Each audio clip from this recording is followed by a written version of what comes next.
Adeline, Ingrid, bonjour. Est-ce que vous pouvez vous présenter? Bonjour, donc je suis Ingrid Joubert, cofondatrice de Holocal, qui est une structure de vente de produits locaux dans les quartiers populaires de Grenoble avec tout un travail sur l'accessibilité à l'alimentation saine et locale pour tous. Et je suis Adeline Anglaré, l'autre cofondatrice de Holocal. Du coup, toutes les deux, vous avez fait la formation responsable d'entreprise en économie sociale et solidaire d'Arobase.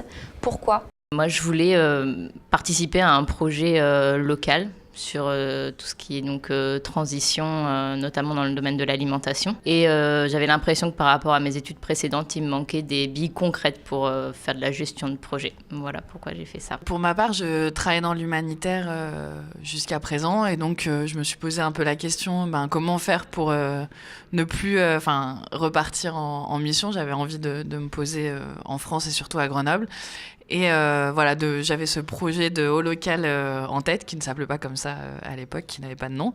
Et du coup, quel était le moyen de transposer mes compétences dans l'humanitaire en tant que logisticienne à de la gestion de projet dans l'économie sociale et solidaire. Et donc, la formation à Arobase et RES notamment m'a paru la plus intéressante pour pouvoir travailler sur le projet et un peu basculer mes compétences au secteur de l'emploi en France. Voilà.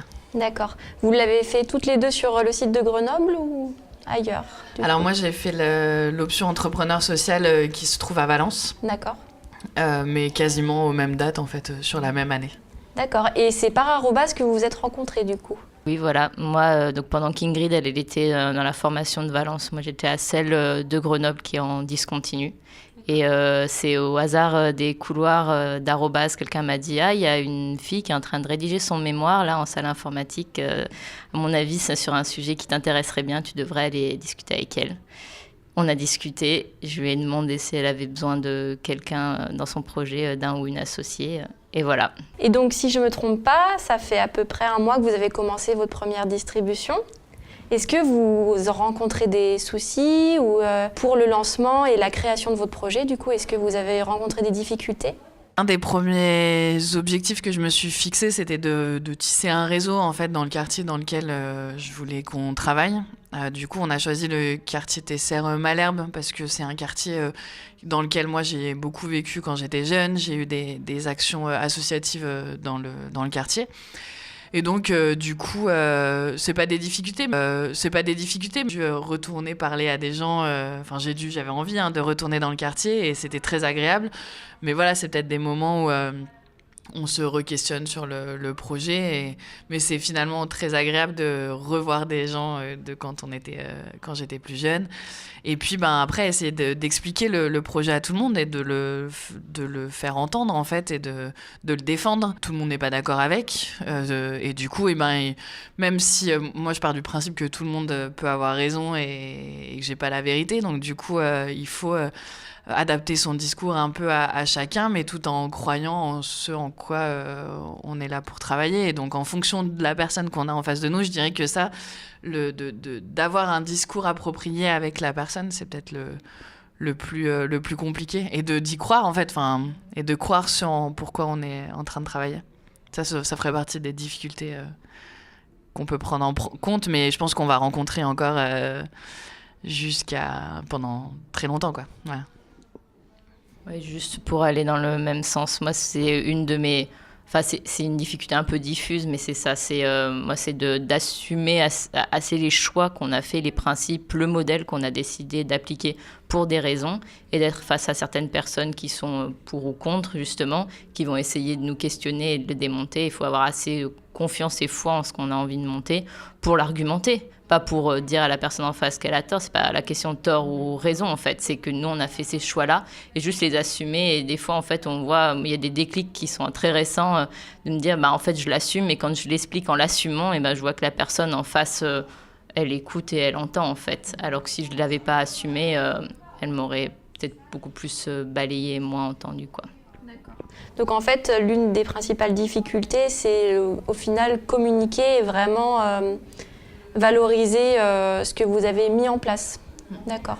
Au niveau de la gestion, vous n'avez pas rencontré de soucis particuliers? Vous n'en rencontrez pas encore actuellement? Aujourd'hui, on fait des choix assez réfléchi sur les statuts qu'on souhaite avoir. Donc aujourd'hui, nous, on a fait le choix d'intégrer une coopérative d'activité et d'emploi qui s'appelle 3 bis pour vraiment cette période test de notre projet. Donc ça a été de longues réflexions et de longs discours et débats autour de ça. Ces choix-là, je dirais pas que c'est des difficultés, à mon avis, il faut passer par là et ensuite, encore une fois, assumer ces choix-là. Et après, dans la gestion, tout ça, à partir du moment où on fait un choix, il y a plein de choses qui en découlent, que ce soit sur de la gestion financière ou de la gestion de projet ou de la gestion logistique ou de la comptabilité, même sur la législation.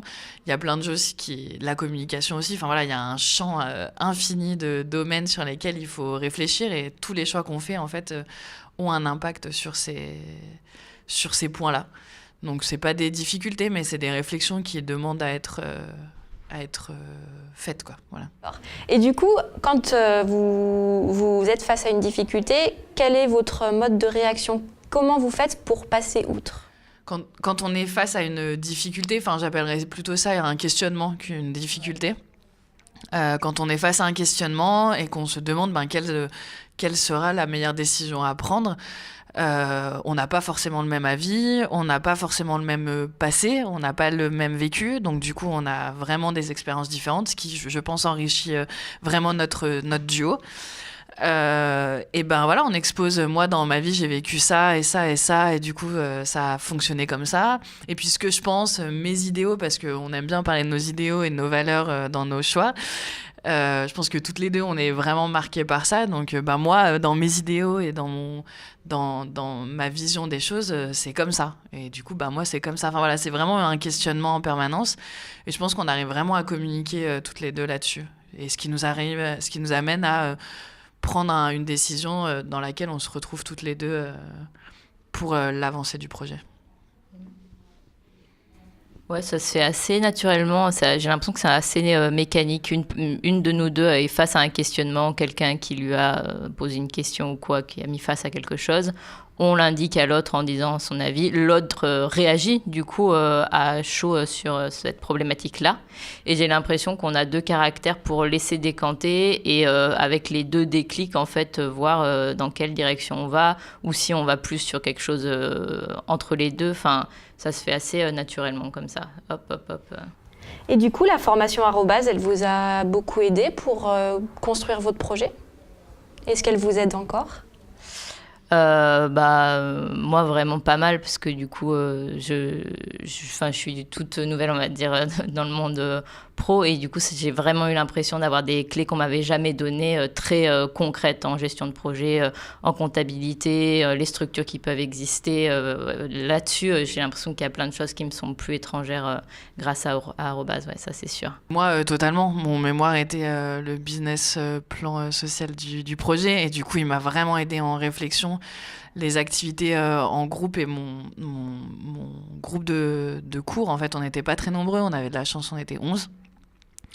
On a tous travaillé au local, en fait, parce qu'on travaillait tous sur les projets des autres, et donc cette réflexion collective, elle a été pour moi vraiment bénéfique. On venait tous d'environnements différents, tout ça provoqué par les cours et par l'ambiance d'Arobase. C'était sur une courte période, donc c'était quand même assez intensif comme cours. Enfin, courte période, ça dépend pour qui, mais c'était sur 8 mois. Voilà, donc en cours intensif, on avait cours au minimum 3 jours par semaine, donc avec tout ce travail de recherche et de dossiers à rendre. Puis voilà, des clés, un réseau, des noms dans le SS, on sait où on va chercher l'info, on sait quelle info faut aller chercher. Donc ça nous a permis aujourd'hui de commencer à développer le projet de manière assez réfléchie. Voilà. Donc merci beaucoup pour vos réponses. Demain, peut-être qu'il y aura quelqu'un qui sera intéressé pour faire une de vos formations, ou peut-être qu'il y aura quelqu'un qui voudra lancer son projet en économie sociale et solidaire. Est-ce que vous avez un message à lui faire passer? Qu'il faut essayer. Après, il faut avoir je pense qu'il faut avoir une idée de projet dans la tête. Je suis pas sûre que, en tout cas pour ma part, mais peut-être que pour toi ça a été différent, mais je suis pas sûre que le projet se construise s'il n'y a pas une idée à un moment donné avant de commencer. Qu'il faut avoir une idée quand même avant de se lancer, de soit on monte un projet, soit on veut travailler dans ce domaine-là. Mais il faut pas commencer un peu à l'aveugle parce qu'on s'y retrouve pas. C'est quand même très varié la formation d'Arobase. Et si on n'a pas un but à atteindre, je pense qu'on peut aussi s'y perdre. Du coup, un des conseils, c'est de se lancer dans la formation avec un objectif assez clairement établi. Mais ça, c'est vraiment très personnel. Bah oui, je rejoins Ingrid. Moi, je savais que j'avais pas du coup d'idées hyper précises. J'avais des idées de projets, mais que je garde en tête et que je me rends compte à quel point elles sont nébuleuses par rapport à ce qu'on est en train de mettre en place. Du coup, quand je suis sortie d'Arobase, l'idée c'était trouver un projet où je peux être utile, mais qui est déjà existant, très avancé sur le papier, quoi. Merci d'avoir regardé cette vidéo. Si vous voulez avoir plus d'informations sur le projet de Adeline et de Ingrid, n'hésitez pas à aller voir leur site internet juste en dessous et à cliquer sur la vidéo qui est présente juste ici. À bientôt!